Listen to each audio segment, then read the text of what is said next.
ये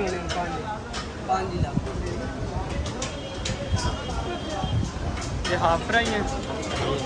half fry बड़े होते हैं, करने पड़ते हैं अदर टाइम जो भी लग जाए ना ना मज़ा आ जाए यार। ग्रेवी ज़्यादा रखे ठीक है। हाँ टाइम जो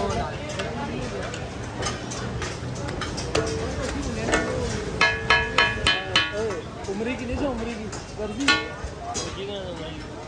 उमरी का आने गर्जी यार कब दे दे ओए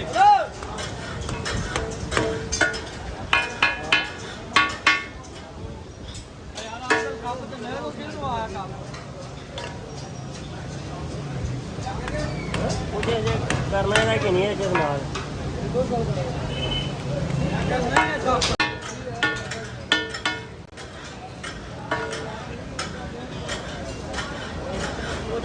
करना है कि नहीं ये करना है कि कौन जमा हो यार वो